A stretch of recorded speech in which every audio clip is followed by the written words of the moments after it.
In this video tutorial, we're going to look at how to use the loop points within the sampler in Ableton.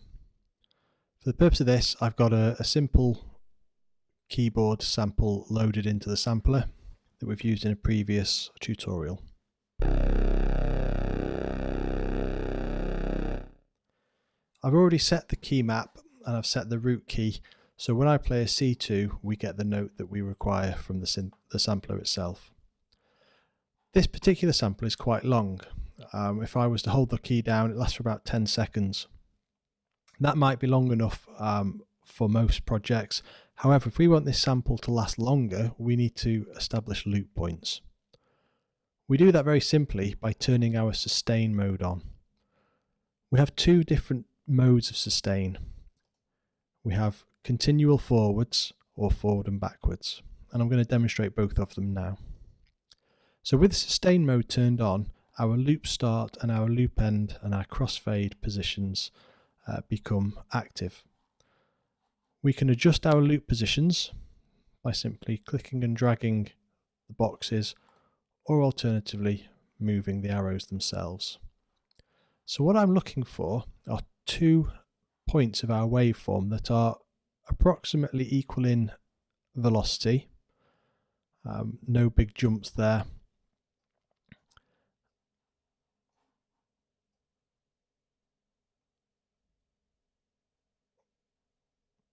Something like that.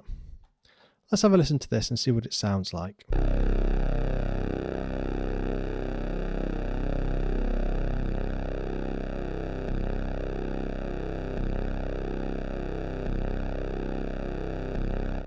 You can hear quite clearly there's a bit of it's not really a pop, but you can hear where the 2 points join.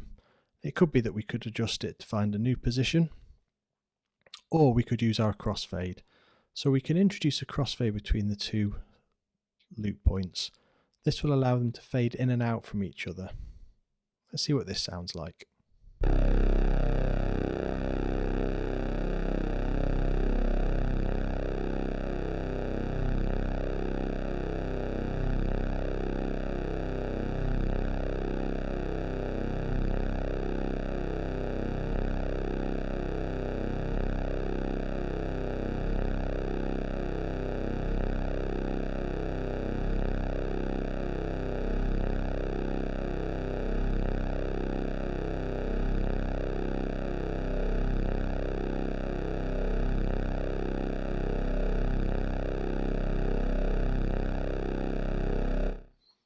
So even though I was adjusting the crossfade position, and you could see that happening visually, we're getting an artifact introduced, and what that's basically doing is when we loop from this point to the start, we're replaying the same sample on top of itself.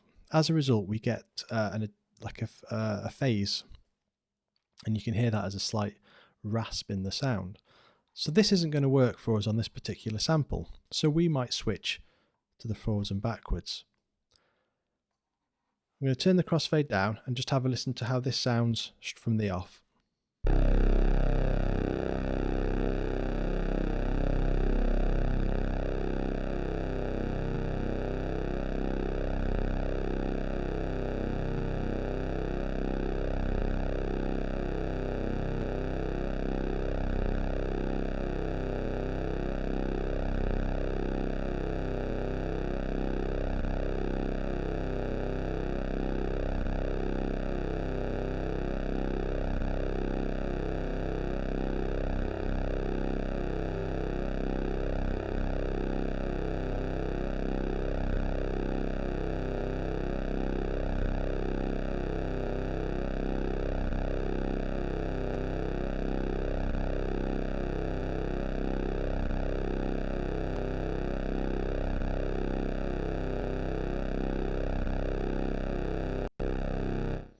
So all I'm doing now is playing around with the start and end points, applying some crossfade and listening to what it sounds like.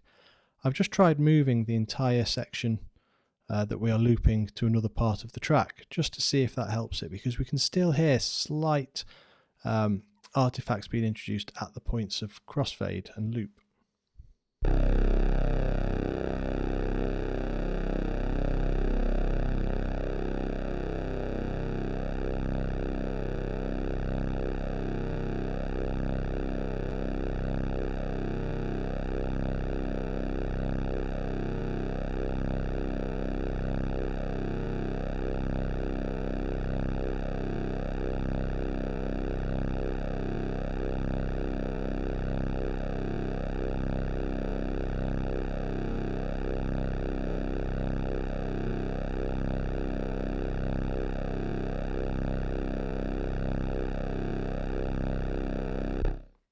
think that sounds best. So what we're doing with this particular loop position is allowing the audio to play forwards and then reverse, and forwards and reverse. And for this particular sample, that achieves the desired effect. What we can also do is set a release, so that when we let go of the note, instead of it just ending very abruptly, we can allow it to sustain for a little bit longer. And we do that in the filter section. So by default, the release is always set quite low.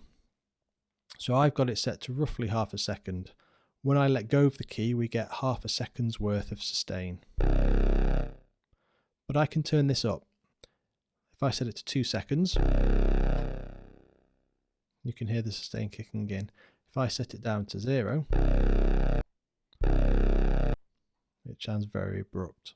So adjusting the release position also helps us to achieve a desired sound that we're trying to get to, depending on the instrument that we are currently using.